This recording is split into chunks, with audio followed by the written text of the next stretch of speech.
मेरी मम्मी खत्म हो गई, मेरी लाली खत्म हो गई, मेरी साली खत्म हो गई।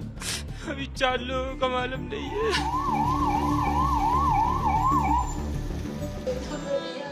इस दुख का दयार बड़ा विस्तारित है। कहां तो मन में आस्था लेकर वैष्णो देवी के दर्शन करने पहुंचे थे कि मां की दया बरसेगी। कहां मालूम था कि अपने खत्म हो जाएंगे, सपने खत्म हो जाएंगे। गाजियाबाद की रहने वाली पूनम तकलीफ में कराह रही हैं। 5 बहनों, पति और बच्चों के साथ दर्शन करने आई थी, मगर हाय रे काल, सब निकल गया। 2 बहनें आईसीयू में हैं, 2 बच्चे आईसीयू में हैं, पति समेत बाकी लोग लापता हैं। एक ही मनुहार, एक ही गुहार, एक ही पुकार, मेरे पति को ढूंढ के ला दो। कटरा में लैंडस्लाइड के बाद हम परिजनों से बात कर रहे हैं, दर्द में हैं, सीधा उन्हीं से बात करते हैं। कहाँ से हैं आप और कौन आपका है? गाजियाबाद से आए हैं मैडम, आधा परिवार दिल्ली से आए हैं। हम 5 बहन हैं। 2 बहन आईसीयू में भर्ती है और 2 बच्चे। मेरा पति अभी तक नहीं मिला, ना मेरा राजा बहन हुई और मेरा 4 परिवार वहाँ नहीं रहा। ढूंढ के ला दो मेरे पति को, मेरे बच्चे के बाबा को ढूंढ के ला दो। पूनम अकेली नहीं है जिनके अपनों की सांसें उखड़ी हैं। आगरा के दीपक बदहवास हैं, उनकी नाड़ियों में बहने वाला लहू जम गया है। मुंह से बकार नहीं फूटती, फूटे भी कैसे। 18 महीने की बच्ची नहीं रही, माँ नहीं रही, साली नहीं रही। परिवार के 4 लोग लापता हैं। बीवी बची है मगर उसके भी पैर काटने पड़े हैं। हे परमेश्वर, जब ऐसा ही दिन दिखाना था तो अपने दर पर बुलाया ही क्यों? पत्नी एडमिट है, उसकी टांग काट दी है। मेरी मम्मी खत्म हो गई, मेरी लाली खत्म हो गई, मेरी साली खत्म हो गई। अभी 4 लोगों का मालूम नहीं है। मेरा पूरा परिवार खत्म हो गया। 11 महीने की बच्ची है, वो भी खत्म हो गई मेरी तो। माता वैष्णो देवी यात्रा में हुए भूस्खलन ने लोगों के मन में भय भर दिया है। आदमी की जान नाले का सामान बनकर रह गई है, कोई कुछ नहीं कर सका।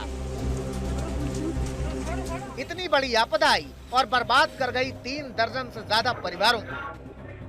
अब कुछ बदहवास से भटकते हुए अपनों को ढूंढ रहे हैं, कुछ अपनों की लाशों पर आंसू बहा रहे हैं, कुछ अस्पतालों में अंग भंग होकर पड़े हैं, कुछ सिसक रहे हैं, कुछ तड़प रहे हैं। अजय कुमार भी ऐसे ही लोगों में से एक हैं। परिवार के साथ दर्शन करने आए थे, अब अपनों को मौत के लिफाफे में लिपटा हुआ देख रहे हैं। मृत्यु का ऐसा तांडव। 40-50 आदमी आए हैं, तो उसमें से कुछ मिसिंग है। चाचे का लड़का, उसकी घरवाली, एक लड़का उसका राम शरण का। 3 नाम है, 3 मिसिंग है। एक का तो बोल रहे थे राम शरण का कि वो दब गया, अच्छा, डेड हो गया। अभी मतलब जानकारी मतलब देखा नहीं है ना कि मतलब वही है कि और कोई भी है मिसिंग है। हाँ, वही पूछ रहे हैं बॉडी आ गई है कि नहीं आई है, तो फिर पता चलेगा। हाँ। तो वही पता करने आए हैं, बाकियों को बिठा के स्टेशन पे। बाकी सारे सुरक्षित हैं? बाकी तो सुरक्षित है, बाकी सुरक्षित हैं। वो थोड़ा आगे थे तो वो चपेट में आगे लगता है। अक्षय के परिजनों की तरह ही बहुत से परिजन हैं जो इस खिड़की से उस खिड़की पूछते मिल जाएंगे कि बताओ कहाँ है मेरे पिता, कहाँ गई मेरी पत्नी, कहाँ गए पति, वो जो मेरा लल्ला था वो कहाँ गया, कहाँ गई हमारे घर की चिरैया, बताओ कहाँ है सब। सवालों के साए में सिसकते लोगों का दर्द कौन दूर करे। मेरे साथ का एक बंदा है जो यूपी से आया है, उसके 7 लोग गायब हैं, जिसमें से 2 महिलाएं हैं, 7 बच्चे हैं। उसको किसी भी प्रकार की कोई प्रशासनिक मदद नहीं मिली है और वो इधर उधर भटक रहा है। हम लोग ही उसको इधर उधर लेके जा रहे हैं। अभी एक जगह बैठ के वो रो रहा था। मैं उनको नहीं जानता हूँ, वो मुझे नहीं जानते, लेकिन फिर भी हम लोग मिलके उसकी मदद कर रहे हैं, लेकिन प्रशासन से कोई मदद नहीं मिल रही। भटकने के अलावा आम आदमी के पास और होता ही क्या है, वरना 3 दिनों से जम्मू में मूसलाधार मुसीबत बरस रही थी। नदी नाले उफान पर थे, चट्टानें दरक रही थी, स्कूल कॉलेज और सरकारी दफ्तर बंद थे, मगर वैष्णो देवी की यात्रा चल रही थी। मगर क्यों, कोई नहीं बताता और कोई नहीं बताता, इसीलिए स्थानीय लोगों में रोष है। देखिए, पहले नंबर तो हम नाराज तो इसलिए हैं कि देखिए, जब पूरे जम्मू कश्मीर में हाई अलर्ट पे रखा था, रेड जोन में था कि गवर्नमेंट के जितने भी इंस्टीट्यूट हैं, चाहे वो स्कूल हैं, चाहे वो कॉलेज हैं, चाहे जितने भी इंस्टीट्यूट हैं, वो सारे बंद रखे थे। फिर भी श्राइन बोर्ड ने वो यात्रा जो ऊपर भेजी, मंडे को भी रात को यात्रा वहां चलती रही, संडे को भी यात्रा वहां चलती रही। ट्यूसडे को जब ये हादसा हुआ, उस दिन दोपहर को इन्होंने 2 बजे जो यात्रा बंद की है, मैं इसका बिल्कुल गवाह हूं, क्योंकि मैं उसी पंचायत के अंदर रहता हूं, यहाँ इंसिडेंट ये वहां हादसा हुआ है, मैं उसी स्पॉट पे था, वहां का ही मैं रहने वाला हूं। ये जब इन्होंने यात्रा बंद की, कल मंगलवार था, कल दोपहर को इन्होंने 1-2 बजे के करीब यात्रा बंद की। उसके पहले कितनी वहां बारिश थी और पूरे जम्मू कश्मीर में स्कूल कॉलेज बंद किए थे, फिर भी श्राइन बोर्ड ने वो यात्रा भेजी। हमारा विरोध ये है कि हम चाहते हैं कि श्राइन बोर्ड के ऊपर FIR लगे और जब इसका ये हिसाब दे, क्योंकि आपने देखा कम से कम 40 के करीब, यहाँ 35-40 के बीच में यात्री क्योंकि वहां डेथ हो गई है। अभी भी वहां कुछ लोग जो मलबे में फंसे हुए हैं, हम वहां स्पॉट पे थे, क्योंकि हमने काफी सारे शेर, मैंने खुद अपने हाथों से 6 लोगों की जो डेड बॉडियां हैं वहां एम्बुलेंस में डाल के हमने पुराना द्रूट के रास्ते, जो पुराना मार्ग है, वहां से कटरा हॉस्पिटल के अंदर भेजी। एक भूस्खलन होता है और 30 से ज्यादा लोगों की जान चली जाती है। आसान है इसे हादसा कह देना, लेकिन यह हादसा नहीं है हुजूर, बादलों को हत्याओं का आमंत्रण है। सच ये है कि इस लोकतंत्र के आकाशीय आकाओं ने मामूली आदमी के वजूद को एक वोट से ज्यादा कभी समझा ही नहीं, और जब आदमी वोट हो जाता है तो सपने ऐसे ही शव में तब्दील हो जाते हैं। इतना हुआ, 5 मिनट पहले हम सब लोग वहाँ जब पहुँचे थे, पुलिस वाले हमको भगा दिया। भगाने के बाद फिर आकर यहाँ पर मतलब कर्फ्यूजन पे बैठा दिया। फिर वहाँ से भगाने लगे कि आप लोग भागो वहाँ से, फिर किसी तरह दूसरा रास्ता खोले। किसी तरह मतलब हम लोग 8-9 बजे रात पे पहुँचे यहाँ पर, हाफत डाफत किसी तरह, कोई सुविधा है नहीं वहाँ पर। आदमी कहता है कोई सुविधा नहीं थी, मगर हादसे के बाद नीति नियंता कहते हैं कि इंतजाम किए जा रहे हैं, अस्पतालों पर नजर रखी जा रही है और हर संभव कोशिश की जा रही है। 12:30 मुझे पता चला कि हॉस्पिटल के अंदर जो GMC अनंतनाग है, यहाँ कुछ पानी आने का खदशा है, क्योंकि बारिशें काफ़ी हो रही थी। तो मैंने रात 12:30 बजे डिस्ट्रिक्ट डेवलपमेंट कमिश्नर अनंतनाग से बात की है, उनसे पूछा है। तो और सुबह मैं गई श्रीनगर के जो हॉस्पिटल्स हैं उनका विज़िट किया, चाहे वो LD हो, SMHS हो, बोन एंड जॉइंट्स हो, SMHS हो। उसके बाद मैंने अब यहाँ GMC अनंतनाग का विज़िट कर रही हूँ इस टाइम। LG मनोज सिन्हा भी हालात का जायजा लेने पहुंचे, घायलों से मुलाकात की और भरोसा दिया कि जो हुआ वो दुखद है, घायलों की हर संभव मदद की जाएगी। बहुत ही दुर्भाग्यपूर्ण रहा। कल दोपहर में क्लाउड बर्स्ट हुआ, यात्रा बंद थी, लेकिन अर्धकुंवारी के आसपास क्लाउड बर्स्ट में काफ़ी लोग उस तेज पानी के बहाव में बह गए। अनेक बहुमूल्य जाने गई हैं और काफ़ी लोग घायल भी थे। अभी मैं घायलों से मिलकर के आ रहा हूँ। 13 लोग यहाँ अस्पताल में हैं, सभी स्टेबल हैं। जो बेस्ट पॉसिबल ट्रीटमेंट है वो किया जा रहा है। जिनकी दुखद मौत हो गई है उनमें से काफ़ी को आइडेंटिफाई कर लिया गया है और उनको घर भेजने का इंतजाम श्राइन बोर्ड और प्रशासन मिलकर कर रहा है। अब कटरा में तबाही के बाद तकलीफ की तस्वीरें हैं, दर्द हैं, आंसू हैं। कटरा से कमलजीत संधू के साथ आज तक ब्यूरो। और इस वक्त की बड़ी खबर आ रही, कटरा में रेस्क्यू ऑपरेशन जारी है। मौत का आंकड़ा 34 तक पहुंच गया है, वहीं घायलों का इलाज चल रहा है। वैष्णो देवी यात्रा को रोके हुए 28 घंटे से ज्यादा का वक्त हो गया है। बड़ी खबर आपको दे दें, माता वैष्णो देवी की यात्रा जो है फिलहाल रोकी गई है। इस घटना के बाद से ही रेस्क्यू ऑपरेशन लगातार जारी है। मौत का आंकड़ा भी अब बढ़ रहा है। कमलजीत हमारे सहयोगी और जानकारी के साथ जुड़ चुकी हैं। कमलजीत, अभी घायलों की स्थिति कैसी है और मृतकों का आंकड़ा कितना पहुंचा है? देखिए 34 है, लेकिन अभी भी ऑपरेशन चल रहा है। एनडीआरएफ की टीम थोड़ी देर पहले ही यहां से गई है, लेकिन आपको बता दें जम्मू कश्मीर पुलिस, सीआरपीएफ पहले ही वहां पे मौजूद थी। और आपको बता दें हम वहीं पे खड़े हैं जहां पे मुख्य द्वार है। यहीं से लाखों श्रद्धालु हैं, वो हर साल जाते हैं, हर दिन जाते हैं। लेकिन अब आप देखें काफी हद तक छटनी हो चुकी है, काफी हद तक लोग कम है। कुछ लोग इस आस में है कि जल्द से जल्द रिज्यूम हो जाएगा। लेकिन बात यही है 30 से ज्यादा लोग मारे जा चुके हैं। तो कौन है इसके लिए जिम्मेदार? क्योंकि जो लोकल हैं, वेल्डर्स हैं, सबका कहना है बादल फटने की घटनाएं हुई, एक के बाद एक हुई। उसके बाद जिस तरह से भारी बारिश हुई, स्कूल कॉलेज तक बंद कर दिए गए। लेकिन खास तौर पे माता वैष्णो देवी श्राइन जो देख रेख करता है कि कौन जा रहा है, वहां पे किसी तरह का एक्शन क्यों नहीं हुआ और यहाँ पर बचाव हो सकता था। अब हमारे साथ इस वक्त हैं कुछ लोग जो कि उस वक्त मौजूद थे, कैसे जान बचा कर आए, प्रशासन की तरफ क्या मदद मिल पाई थी उस समय? आपने अपनी आंखों से उस समय क्या देखा? जी, हमने अपनी आंखों से यही देखे। हम लोग माता दरबार जा रहे थे। बहुत बहुत शुक्रिया आपका तमाम जानकारी के लिए। जम्मू कश्मीर पर मौसम की भयानक मार पड़ी है। जम्मू के कई शहर पानी पानी है। ऐसा लगता है जैसे शहरों पर नदियों ने कब्जा कर लिया। रिहायशी इलाकों में पानी भरा हुआ है, सड़कों पर सैलाब है। जम्मू में तो कई घर पानी में बह गए, बाकी के इलाकों में अलर्ट है।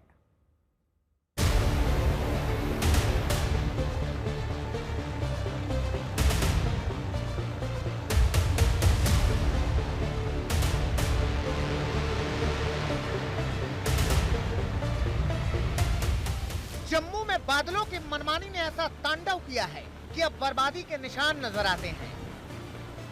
बारिश का पानी कम जरूर हुआ है, मगर बहुत से इलाके ऐसे हैं जो अभी भी लबालब हैं। अभी भी सड़कों पर दरिया बह रहा है, शहरों में सैलाब है, तबाही बेहिसाब है। ये अनंतनाग की तस्वीरें हैं। गलियां नहर हो गई हैं, गलियों में घुटनों तक पानी है। इस कदर सैलाब है कि आदमी बेबस होकर घरों में कैद है। उसी अनंतनाग की एक और तस्वीर देखिए, जहां अस्थायी पुल बह गया है। तबाही का मंजर यहां साफ देखा जा सकता है। समझा जा सकता है कि इस बार पानी कितनी बड़ी परेशानी बनकर आया है, जो जिंदगियों पर खतरा बनकर मंडरा रहा है। अनंतनाग में झेलम रौद्र रूप धर रही है। जो हाल अनंतनाग का है, वही हाल रामबन का है। रामबन में चिनाब किनारों को तोड़ने के लिए तैयार है। चिनाब के जलस्तर में तेजी से बढ़ोतरी हो रही है। चिनाब के आसपास रहने वाले लोगों को अलर्ट कर दिया गया है। लोगों से अपील की गई है कि वो निचले इलाकों को छोड़कर सुरक्षित जगहों पर चले जाएं, क्योंकि चिनाब अगर आपे से बाहर हुई तो समझो बर्बादी की नई दास्तान लिख देगी।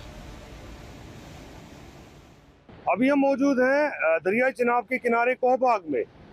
आप मेरे पीछे देख सकते हैं, ये दरियाई चिनाब जो है अब उफान पे चल रहा है और ये बगलियार से होता हुआ उसके बाद झूला ब्रिज को क्रॉस करता हुआ अभी आप देख सकते हैं जो 4 वे का जो वाइडक्ट बना हुआ है, उस वाइडक्ट को टच किया है, उनके पिलरों को टच किया है और भयानक रूप ले चुका है दरियाई चिनाब। जो रामबन के साथ में जो बह रहा है दरियाई चिनाब, ये उफान पे है और यहाँ पे जो लोग हैं, यहाँ पे जो निचली बस्तियां थी, उनको डिस्ट्रिक्ट एडमिनिस्ट्रेशन की तरफ से शाम को ही खाली कराया गया था, जिसमें लाहौर मेहता है, कोहबाग है, शहरी के कुछ इलाके हैं और डिगडोल के निचले कुछ इलाके हैं।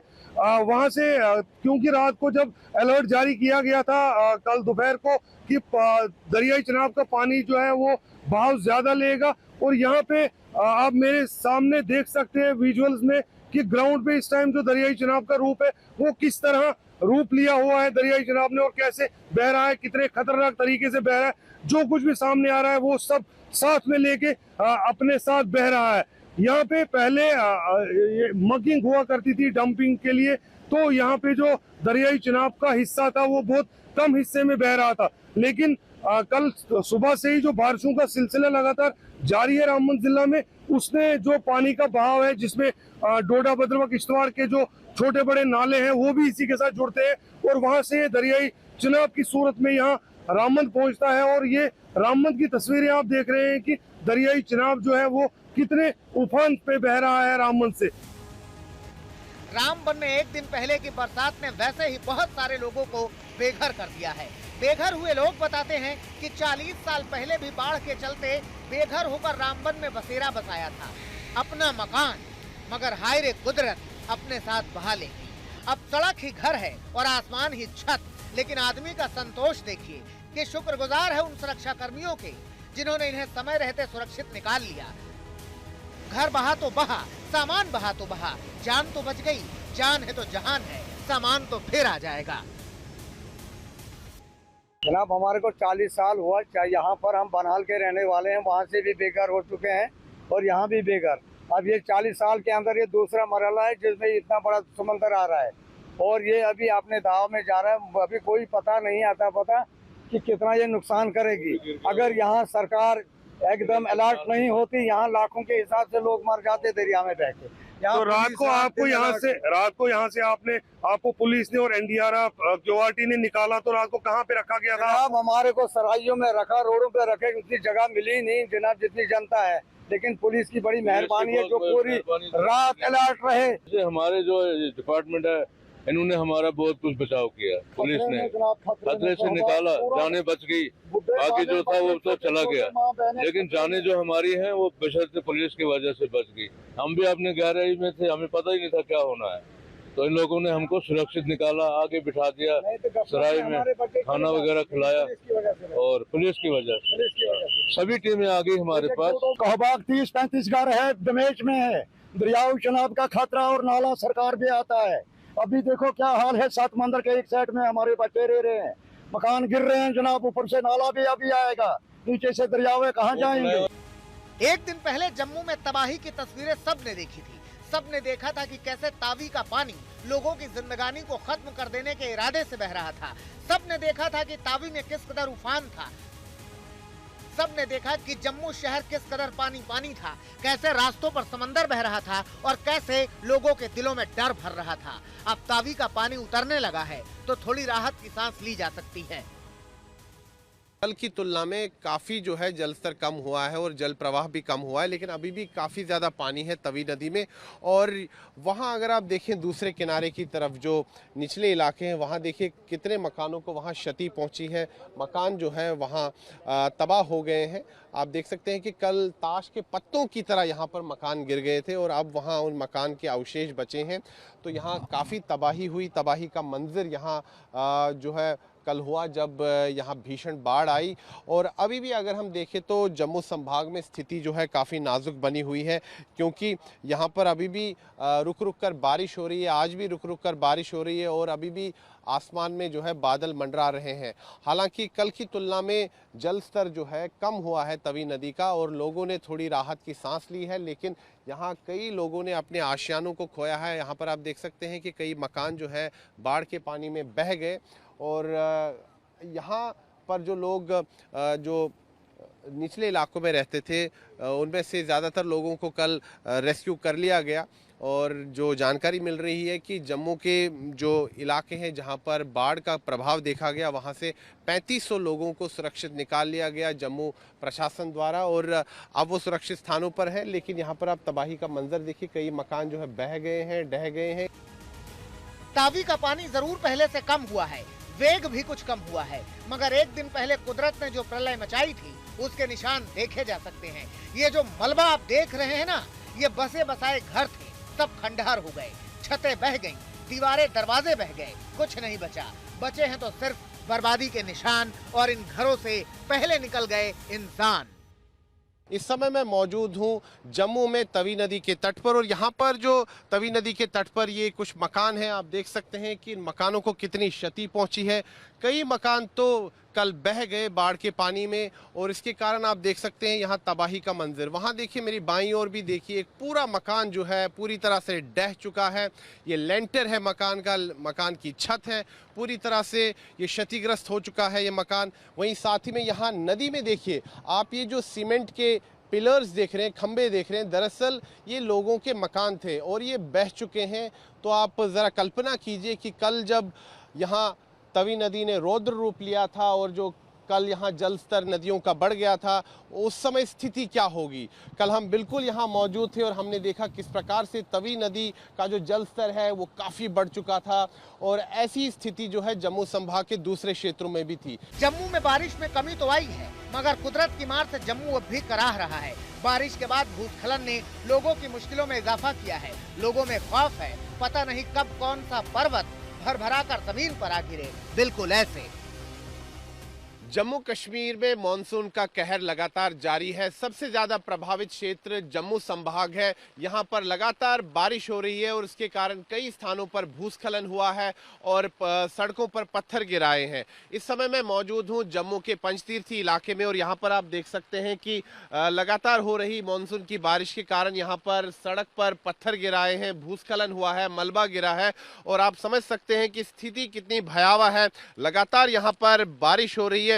पिछले 24 घंटे से अधिक समय से बारिश जो है लगातार हो रही है और ये बारिश रुकने का नाम नहीं ले रही है। आप देख सकते हैं कि सड़कों की क्या हालत हुई है। ये देखिए कितने बड़े बड़े पत्थर घिर आए हैं यहाँ पर सड़कों पर है और ऐसी स्थिति ज़्यादातर सड़कों की है जहाँ पर आसपास पहाड़ है। और अगर मैदानी इलाकों की हम बात करें तो मैदानी इलाकों में पानी भरा आया है, जल भराव की स्थिति उत्पन्न हो गई है। कई रिहायशी इलाकों में पानी घुस आया है और कई लोगों को जो राहत कर्मी है उन्होंने उनको सुरक्षित निकाल लिया और यहाँ जम्मू में कई राहत कैंप भी बनाए गए हैं। जम्मू में मौसम की मार से कई लोग बेघर हुए हैं। लोगों को शेल्टर होम पहुंचाया जा रहा है। सरकारी स्कूलों को शेल्टर होम बनाया जा रहा है। वहां खाने पीने के सामान पहुंचाए जा रहे हैं ताकि लोगों को राहत मिल सके। जो बाढ़ प्रभावित क्षेत्र है वहां से कई लोग जो हैं उनको सुरक्षित स्थानों की तरफ लाया जा रहा है। कई लोग तो अपने रिश्तेदारों के यहाँ जा रहे हैं सुरक्षित स्थानों पर, लेकिन वो लोग जो कहीं नहीं जा सकते उनके लिए प्रशासन ने यहाँ राहत शिविर बनाए हैं और अभी राहत शिविर बनने का कार्य भी चल रहा है। कई जो स्कूल हैं जो कि सुरक्षित स्थानों पर है उन स्कूलों में जो है राहत शिविर बनाए जा रहे हैं। देखा आपने किस तरह से बाढ़ बारिश की चपेट में इस वक्त कई हिस्से हैं।